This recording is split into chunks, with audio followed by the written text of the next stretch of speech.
Hi, it's Deb in my studio in Boston, and I want to talk today about your sense of smell and how in Judaism we use smell in a lot of different rituals and times of the year. And one time that we use our sense of smell is every Havdalah, every week during the Havdalah ceremony. We use our sense of smell to smell the spice box.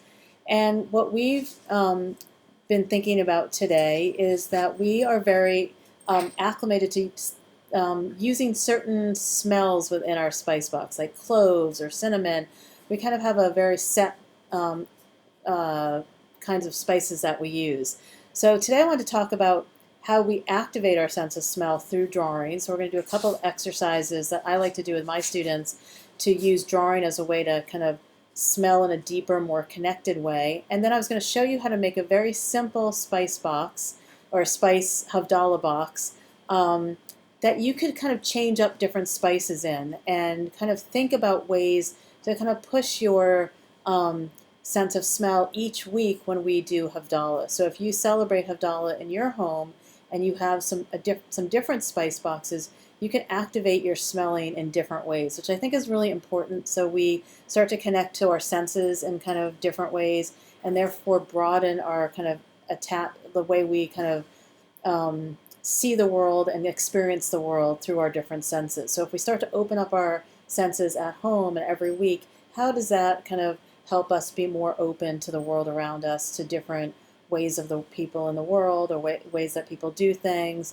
I mean, I think a lot of the ways that we can be open in the world is to learn how to be open within ourselves first, and to think about ways that we can be more open to the way that we experience the world. And the way that we experience the world is through our five senses.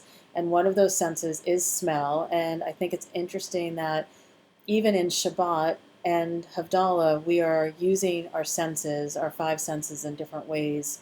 And every week we are called to use our sense of smell and to activate like our next week through our sense of smell, through connecting to our sense of smell. So I have little smell jars here. I collect all my old spice jars, so I want to ask you to find some old jars in your house.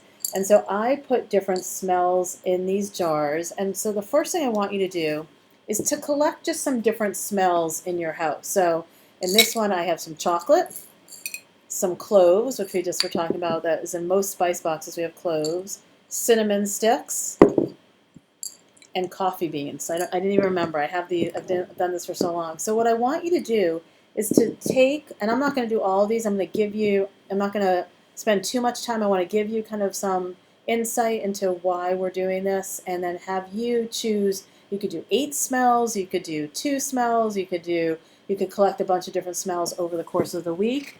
But what I want you to do, and I have some paper here, and you can just take a plain piece of white paper and separate your paper into 4s. So I just separate it like this. And then I'm going to do smell number 1. Now I know what the smell is, and you might know what the smell is, and that's okay. I'm going to angle down my paper, so my lens, so you can see the paper. And I have my smell here, and I'm going to open up my top of my smell. And it's chocolate. It smells really good. So I'm just going to use my marks. So my marks are like my lines, dots, dashes, anything that is a mark on the page. And then I'm going to smell the aroma, and it's going to kind of come through me and then out the page with just marks on the page. So smell, and then it's kind of, and there's no wrong way to do this. So it's just me connecting to my sense of smell. Now I have 2 sides on this pen, so I'm going to use, it's kind of a smooth smell, I think. So I'm just making some smooth lines. It's also a little bit strong. Okay, so this is my smell of, smell number 1, it's my smell of chocolate. So, and I would just put chocolate here. And if you're doing this with your whole family, it's really fun to look at how different all of our drawings might be, and we could do it at the end. So, and we could pass around our different smells. So the next smell I have here, I guess I'll do the coffee beans. That's a strong smell. I'm not a coffee drinker. So smell number 2. And that for me has like a kind of strong. It's very penetrating. So kind of different than my first smell. It feels very, and these can be quick little drawings, and they're really ways to connect with your sense of smell. So here is my coffee drawing and my chocolate drawing. And you could do this with a whole series of just different smells that you have. It's a great way to kind of slow down, connect with your sense of smell, and it's going to kind of get us ready to thinking about how we can create a spice box, or not a spice, I keep saying that, spice box for Havdalah. So usually you see those beautiful silver spice boxes that we have for Havdalah service at temple and different things. I have one at home that looks like a little castle. But we can make our own spice boxes. I collected a whole bunch of different kinds of jars. And here's an old jelly jar, a mustard jar. And what I was thinking is that you could make a couple different spice boxes, and they don't have to be very big. And what I like to do with my spice boxes is, or for these jars, is I like to paint them with acrylic.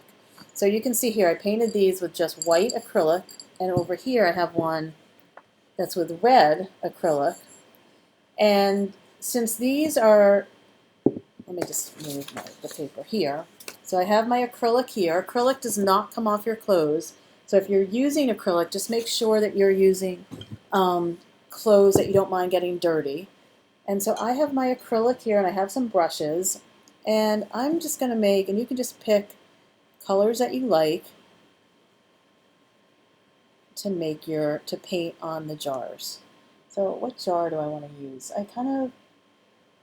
This is kind of a pretty, I'm going to use one of these jars just to show you, because it's, so you could just paint whatever, you can paint a design. I'm going to show you a couple of things that you can do on here. So you can paint it, let's just see. So I'm just painting with it, and then you have to let it dry in between if you want to add like another layer. So I'm just putting my first layer. Now I can, when it's on here like this, write something. So like something that I want for the week, since that we do Havdalah at the end of Shabbat. So maybe I want to just put peace. Like I want to bring a sense of peace into my week. So I can use the back of my brush. Sometimes it works, sometimes it doesn't work so well. Let's see if I can get a brush that's a little bit more cooperative. Sometimes I have to do a couple layers. Let's see if this works. If it works, I'll show you. Not really working. So always trial and error when you're painting. Let's see if we do it with some black on top. And we might have to let it dry first and then do what I want to show you. But I wanted to etch in, yeah, there it goes. So sometimes it has to be a darker color. So you could etch in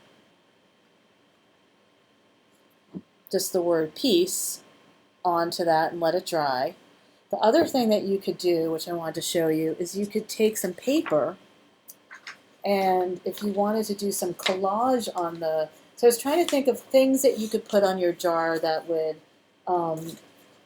help you think about how you want to be into your next week. So when you're looking at you're smelling the spice box, but you're also looking at it, it will remind you to be peaceful, or I'm going to put open-minded on this piece of paper. So I could also write on a piece of paper something that I want to be, and I'm going to use a pen that does not smudge when I go over it, so I'm going to write open-minded.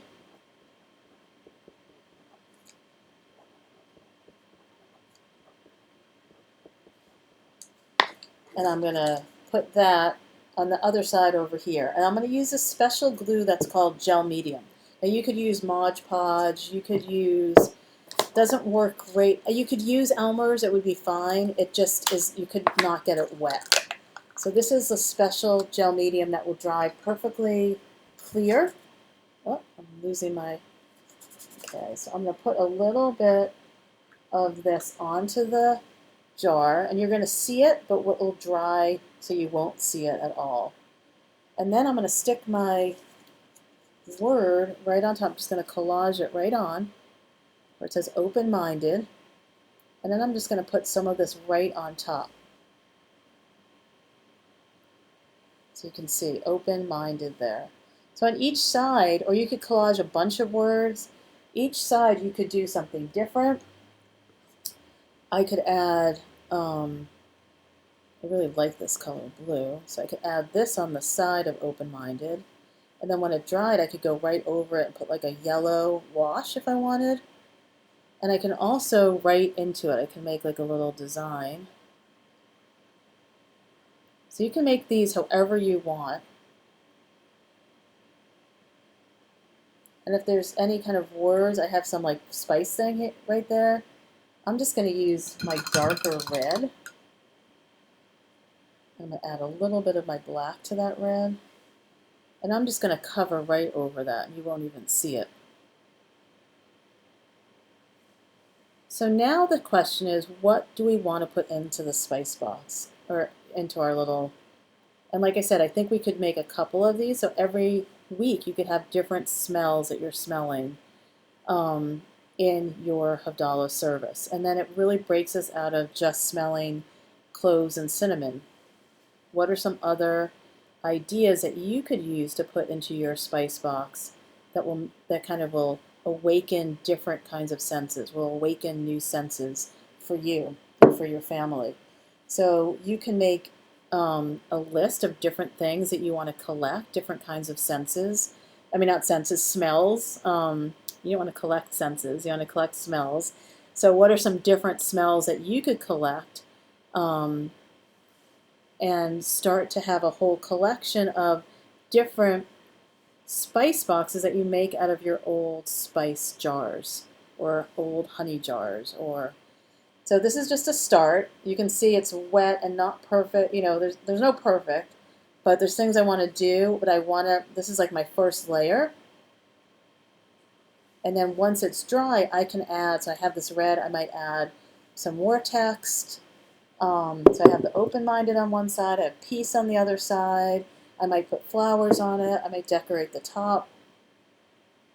So this is just to get you going and thinking that you can add. You could add some collage materials like buttons or glitter, anything that you want to add. And the gel medium is great for that. You can add anything with the gel medium. You can put a little bit underneath, and then like if you have glitter, you can just sprinkle it on top. If you have a button or anything that you want to add to it, you can add using the gel medium. But I would say to make a couple different spice boxes, and you could either have your spice box that you open and then keep that, you know, where it has the holes, that's all wet, but you could keep it so it has this on the top, so you get to smell it, or you could take that off and then just make holes in the top of your, but I kind of like having the little cap on it. You could even maybe make a crown or some kind of fun thing on your top. So be creative, you know, see what you can do. I love recycling things. So find any kind of, you know, jars, save a bunch of jars, and then in each one put some different kinds of smells. Mix some smells, see what that's like.